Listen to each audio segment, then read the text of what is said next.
Morning બાળકો. ચાલો હવે અંગ્રેજી વિષયમાં આપણે આગળ જોઈએ. આપણું થોડું જે આપણે સ્વર જોયા હતા ત્યાર પછી આપણું આ થોડું બાકી હતું, બરાબર ને? જે સ્પેલિંગ બધી જોઈ હતી તો પાના નંબર 26 થી આપણું ચોપડીમાં થોડું બાકી છે, તો તે આપણે આજે પૂર્ણ કરીએ. ચાલો, તો પાના નંબર 26 ઉપર છે. કયા પાના નંબર 26 ઉપર? ચલો, આ આપણે શીખી જ ગયા છે. આ શું છે? હોટ. તો કઈ રીતના એનો ઉચ્ચાર બનશે?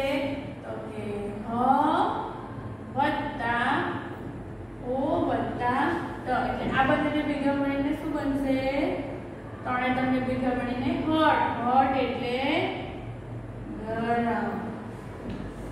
બરાબર છે? તમારે અહીં નીચે જગ્યા આપેલી છે ત્યાં આ રીતના લખવાનું છે કે HOT હોટ. હોટ એટલે ગરમ. બરાબર છે? એ રીતના તમારે બધામાં આ રીતના સ્પેલિંગ લખવાની છે. બરાબર છે? ચલો, ત્યાર પછી આ શું છે? ચિત્ર શેનું છે? પેનનું. તો એનું શું થશે? પ ઈ એટલે ઈ અને વત્તા ન. તો એનો ઉચ્ચાર શું થશે? પેન એટલે પેન. બરાબર છે? સમજણ પડી? એનો ગુજરાતી ઉચ્ચાર પણ પેન થશે અને અંગ્રેજી ઉચ્ચાર પણ પેન જ થશે. બરાબર? પછી તમારે અહીં સ્પેલિંગ પહેલા લખવાની, એનો અર્થ અને એ રીતના તમારે આ પૂર્ણ કરવાનું છે. ચાલો, ત્યાર પછી આનું શું થાય? પ વત્તા એ વત્તા ન. આનું પણ ઉચ્ચાર શું થશે? પેન. પેન એટલે તવો. બરાબર છે? બંનેનો ઉચ્ચાર ભલે સેમ થાય પણ બંનેની સ્પેલિંગ જુદી જુદી છે. પેન એટલે PEN પેન અને આ PAN. બરાબર? પેન એટલે તવો. બરાબર છે? એનો અર્થ શું થાય? તવો. બરાબર? ચાલો, ત્યાર પછી આગળ જોઈએ.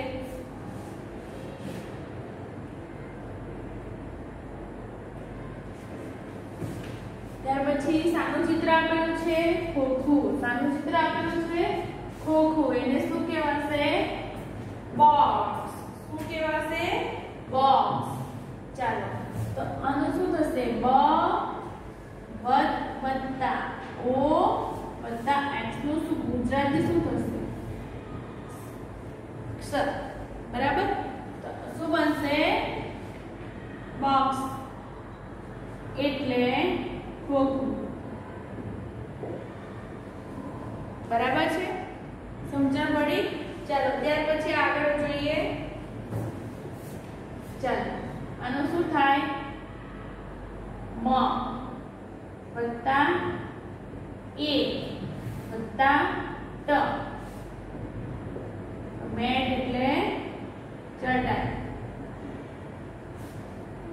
બરાબર છે? મેટ એટલે ચટાઈ. ચાલો, ત્યાર પછી શું છે? લીડ. તો એલ નું શું થશે? લ. આઈ નું ઈ અને ડી નું ગુજરાતી ડ. એ શું બનશે? લીડ. એટલે લીડ એટલે શું થાય? ઢાંકણ. શું થશે? ઢાંકણ. લીડ એટલે શું થાય? ઢાંકણ. બરાબર છે? ચાલો, ત્યાર પછી આગળ જોઈએ. તમારે અહીં નીચે સ્પેલિંગ 3 વાર લખીને પૂર્ણ કરવાની છે. ચાલો, ત્યાર પછી આગળ જોઈએ.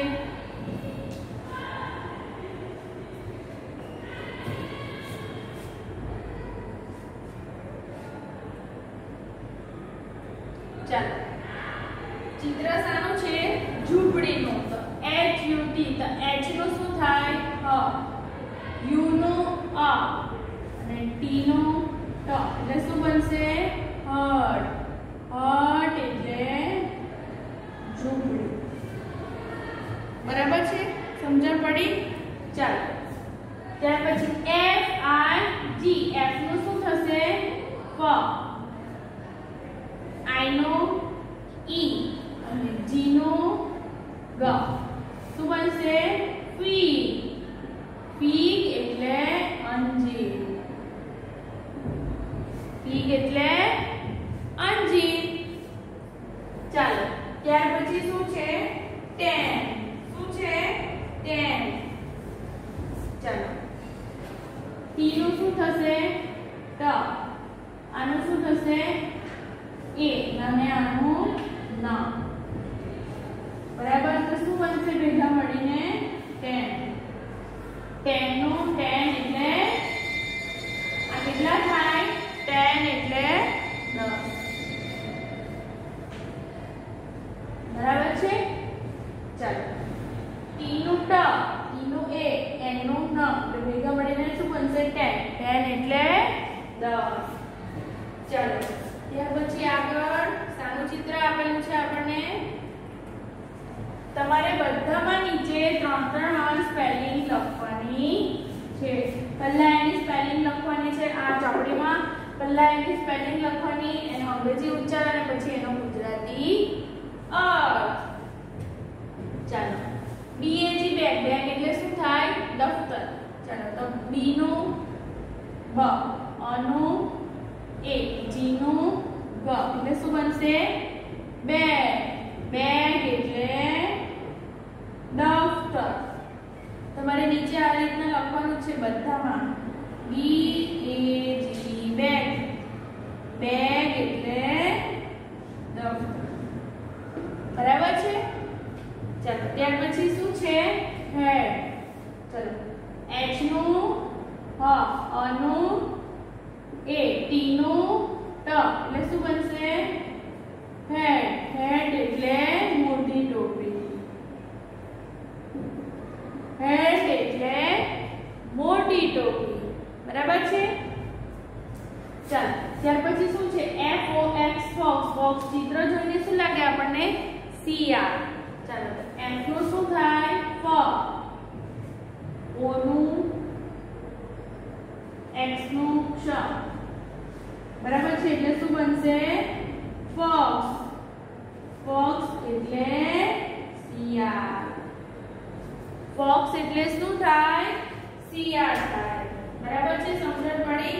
તો તમારે આ રીતના સ્પેલિંગ બરાબર સારા અક્ષરે લખવાની છે. ચાલો ત્યાર પછી આગળ જોઈએ. આગળ શું આપેલું છે? સાનું ચિત્ર આપેલું છે. આગળ જોઈએ. ચાલો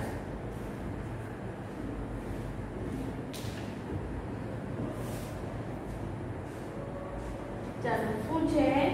પિન. શું છે? પિન. PIN pin. ટી નું શું થાય? પ, આઈ નું ઈ, એન નું ન તો શું બનશે? પિન. પિન એટલે ટાંકણી. પિન એટલે ટાંકણી. બરાબર છે? ચાલો લોક. LOG લોક. તો L નું લ, O નું G નું જ એટલે શું બનશે? લોક. લોક એટલે લાકડાનો ટુકડો. શું થાય? લાકડાનો ટુકડો. ચલો ત્યાર પછી શું છે? SAD. S નું સ, આનું એ અને D નું ડ એ શું બનશે? સેડ. સેડ એટલે ઉદાસ. સેડ એટલે શું થાય? ઉદાસ થાય. તમારે અહીં 3 વાર સ્પેલિંગ લખવાની છે બોલીને. ચાલો ત્યાર પછી ચિત્ર સાનું છે? ચાલો પહેલું ચિત્ર સાનું છે? અખરોટ. અખરોટ ને બધાને બહુ ભાવે ને અખરોટ. હવે અખરોટ ને અંગ્રેજીમાં શું કહેવાય તે આપણે જોઈએ. ચાલો NUT. N નું ન, U નું અ, T નું ટ તો શું થાય? નટ. નટ એટલે અખરોટ. નટ એટલે અખરોટ. ચાલો ત્યાર પછી BAT બેટ. આપણે આગળ જોઈ ગયા. B નું બ, અ નું એ ને T નું ટ એટલે શું બનશે? બેટ. બેટ એટલે બેટ. બરાબર છે? ચાલો ત્યાર પછી COT કોટ, બરાબર. C નું શું થાય? ક. O અને T નું ટ, એટલે શું બનશે? ભેગા મળીને કોટ. કોટ એટલે ખાટલો. કોટ એટલે શું થાય? ખાટલો થાય, બરાબર છે. તો તમારે આ ત્રણ સ્પેલિંગ અહીં ચોપડીમાં લખીને એનો સ્પેલિંગ, એનો અંગ્રેજી ઉચ્ચાર અને એનો ગુજરાતી અર્થ લખવાનો છે. ચાલો બાળકો, હવે ત્યાર પછી આગળનો પ્રશ્ન જોઈએ. આપણે શું કીધું? ચિત્રો જોઈ ઉદાહરણ પ્રમાણે જોડો અને લખો, બરાબર. હવે ચોપડીમાં આપણને એક ઉદાહરણ આપેલું છે કે ચિત્ર સાનું છે? મેટનું. MAT, મેટ એટલે સાદડી. તો ચિત્ર જોવાનું અને એનો અહીં સ્પેલિંગ શું થાય, એનો ઉચ્ચાર. હવે આપણને એક લખેલું છે, બાકીના બધા લખેલા નથી. તો તે આપણે પહેલા શું કરવાનું છે? એનું પહેલા તો સ્પેલિંગ આપણને આપેલી છે, તો પહેલા જોવાનું આ ચિત્ર શાનું છે? તો કે ફેન, FAN, ફેન. તો તે ક્યાં છે તે શોધવાનું, પછી એનો અંગ્રેજી ઉચ્ચાર લખવાનો અને પછી એનો ગુજરાતી અર્થ, બરાબર છે. ચાલો, તો આ ચિત્ર શાનું છે? ફેન. તો એને ક્યાં જોડીશું? બરાબર છે. FAN, ફેન એટલે પંખો. ચાલો, ત્યાર પછી શું છે? મરઘી, હેન. તો શું થશે? ક્યાં આપેલું છે? HEN, હેન. હેન એટલે મરઘી, બરાબર છે. ચાલો, તો એને ક્યાં પૂર્ણ કરીશું જોડું. ચાલો, ત્યાર પછી આ શું છે? પિન. તો ક્યાં આપેલું છે? PIN, pin. તો કે આ રહ્યું PIN, પિન. પિન એટલે ટાંકણી. ચાલો, તો અહીંને આપણે જોઈન્ટ કરીશું.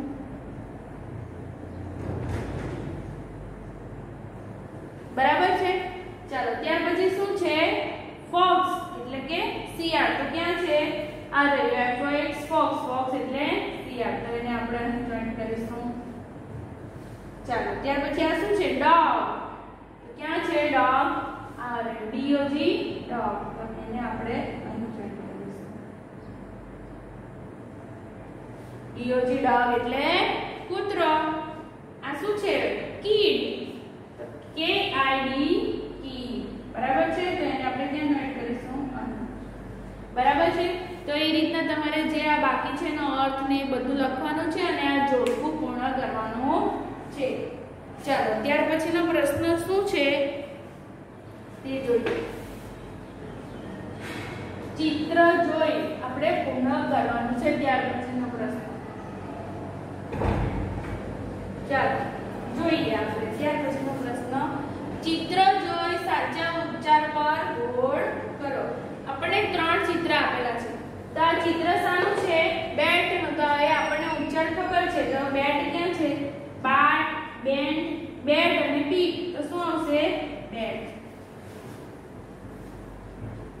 બરાબર છે. ત્યાર પછી આ શું છે? લેગ. લી, લોગ, લેન્ડ, લેગ. તો લેગ, બરાબર છે. ટાઈન, ટીન, ટેન અને ટોન. તો શું આવશે? ટીન, બરાબર છે. તો આ જે પણ મેં ચોપડીમાં કરાવ્યું એ તમારે સારા અક્ષરે પૂર્ણ કરવાનું રહેશે. આજે આપણે આટલું જ જોઈશું.